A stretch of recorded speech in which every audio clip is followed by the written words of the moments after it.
Welcome guys.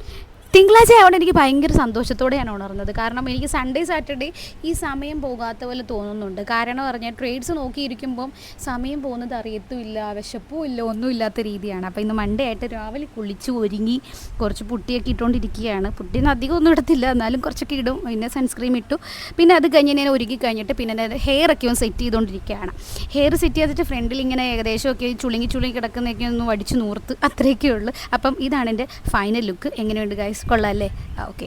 ഞാൻ പക്ഷേ ഇന്നൊന്ന് സ്റ്റാർട്ട് ചെയ്യാൻ പോകുന്ന ഒരു കോമ്പൗണ്ടിങ് പ്ലാൻ ഞാൻ ക്രിയേറ്റ് ചെയ്തിട്ടുണ്ടായിരുന്നു. ഞാനല്ല, എൻ്റെ മെൻറ്റർ എനിക്ക് ഇതുപോലെ തന്നെ പറഞ്ഞു തന്നെയാണ്. അപ്പം ഞാൻ ആ കോമ്പൗണ്ടിങ് പ്ലാനിൽ ഒന്ന് ട്രേഡ് വർക്ക് ചെയ്ത് നോക്കിയാലോ എന്ന് വിചാരിച്ചു. അപ്പോൾ ഇതാണ് എനിക്ക് ഇവൻ പറഞ്ഞു തന്നുകൊണ്ടിരിക്കുക, ഷിഫാസ് എനിക്ക് പറഞ്ഞു തന്നുകൊണ്ടിരിക്കുകയാണ്. ഇതിനകത്ത് ഏറ്റവും കൂടുതൽ ശ്രദ്ധിക്കേണ്ട കാര്യമാണെന്ന് വെച്ചാൽ റിസ്ക് മാനേജ്മെൻറ്റ് ആൻഡ് ഡിസിപ്ലിൻ. ഇത് ഭയങ്കര ഇമ്പോർട്ടൻറ്റ്. ഇത് രണ്ടും ഈക്വലായിട്ട് കൊണ്ടുപോയാൽ മാത്രമേ നമുക്കിതിലൊരു സക്സസ് ആയിട്ട് വരാൻ പറ്റുള്ളൂ.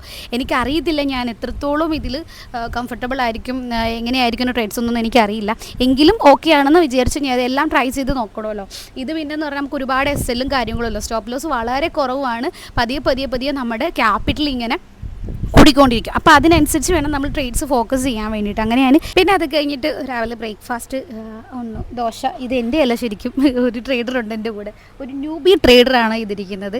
ഇവനിപ്പം ട്രേഡിംഗ് എല്ലാം പഠിച്ചിട്ട് സ്റ്റാർട്ട് ചെയ്യുന്നേ. അപ്പോൾ ഫസ്റ്റ് ഡേ ഫണ്ടഡ് അക്കൗണ്ടാണ് അവൻ എടുക്കുന്നത്. ആ ഫണ്ടഡ് അക്കൗണ്ടിൽ കൈ തട്ടി അറിയാതെ ഒരു ട്രേഡ് വീണു, ബൈ. അതിലിപ്പോൾ $14 ലോസിലാണെന്നും പറഞ്ഞ് ഇങ്ങനെ വിഷമിച്ചുകൊണ്ടിരിക്കുകയാണ് അവൻ.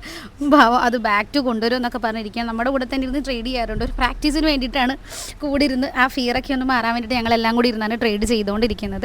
പിന്നെ എന്നത്തെയും പോലെ തന്നെ ന്യൂസൊക്കെ റീഡ് ചെയ്തതിന് ശേഷം മാത്രമാണ് എൻ്റെ ട്രേഡ്സിലോട്ട് ഞാൻ കാണുന്നത്. അവസാനം നോക്കിയിരുന്ന് ഞങ്ങൾക്ക് എല്ലാവർക്കും 3 പേർക്കും ട്രേഡ് കിട്ടി. എനിക്ക് കിട്ടിയത് USDയിലാണ്. ഞാൻ സ്കാൽപ്പിംഗ് മെത്തേഡിൽ ഒരു ട്രേഡ് എടുത്തിട്ടുണ്ട്. അത് വർക്കൗട്ട് ആയിക്കൊണ്ടിരിക്കുന്നതിൻ്റെ സന്തോഷത്തിലാണ് ഞാനിപ്പം. അതേപോലെ ഇവർക്കും 2 ന്യൂസിലാൻഡ് ഡോളറിൽ ട്രേഡ് കിട്ടിയിട്ടുണ്ട്. കറൻസീസിലാണ് കിട്ടിക്കൊണ്ടിരിക്കുന്നത്. ഗോൾഡ് ഇതുവരെ ഒന്നും കിട്ടിയിട്ടില്ല. പിന്നെ ഇത് കഴിഞ്ഞിട്ട് ഞങ്ങൾ ഉച്ചയൊക്കെ കഴിഞ്ഞപ്പോഴത്തേക്ക് ഫുഡൊക്കെ കഴിച്ചിട്ട് വന്നിട്ട് ഒരു ഐസ്ക്രീമൊക്കെ കഴിക്കാൻ കയറി. ചുമ്മാ ഹൈപ്പർ മാർക്കറ്റിൽ കയറിയപ്പോഴത്തേക്ക് വാങ്ങിച്ചതാണ്. അതും തോണ്ടിക്കൊണ്ട് ഇങ്ങനെ ഇരിക്കുമായിരുന്നു. അത് കഴിഞ്ഞ് ഈവനിങ് ആയപ്പോഴത്തേക്ക് ഞാനൊരു ന്യൂസിലാൻഡ് ഡോളർ ട്രേഡ് ഇട്ടിട്ടുണ്ടായിരുന്നു. അപ്പോൾ അത് കറൻ്റ്ലി മൂവ് ആയിക്കൊണ്ടിരിക്കുകയാണ്. ഇവിടെ അത് ഞാൻ ലാസ്റ്റ് ഞാൻ ക്ലോസ് ചെയ്തിട്ടുണ്ടായിരുന്നു, ഒരു സെല്ല് ഇട്ടിട്ടുണ്ടായിരുന്നു. അപ്പോൾ ആ സെല്ല് ഓക്കെ ആയിട്ടുണ്ട്. ഞാൻ ഇവിടെ വന്നിരുന്ന് ഈ ട്രേഡ്സ് നോക്കിയപ്പോഴത്തേക്കുമാണ് TPയും ഒക്കെ കറക്റ്റായിട്ട് വെച്ചതിന് ശേഷം നോക്കിയപ്പോഴത്തേക്ക് അത് ഓൾറെഡി TP അടിച്ച് കിടക്കുന്നുണ്ടായിരുന്നു. പാർഷ്യൽ എടുത്തതാണ്, ആക്ച്വലി സെല്ലാണ് എടുത്തത്. ഒരു $43 ഇവിടെ കൊടുത്തത്. അപ്പോൾ ഇന്നത്തെ എൻ്റെ ട്രേഡ് ക്ലോസ് ആയിട്ടുണ്ട്. അപ്പോൾ ഇത്രയേ ഉള്ളൂ ഗൈസ്. അപ്പോൾ ജ്യൂസ് കുടിച്ചിട്ട് ഞാൻ ഇന്ന് എൻ്റെ വ്ളോഗ് അവസാനിപ്പിക്കുന്നു. അപ്പോൾ നെക്സ്റ്റ് വീഡിയോ കാണാം. See you tomorrow. Next time. Bye bye.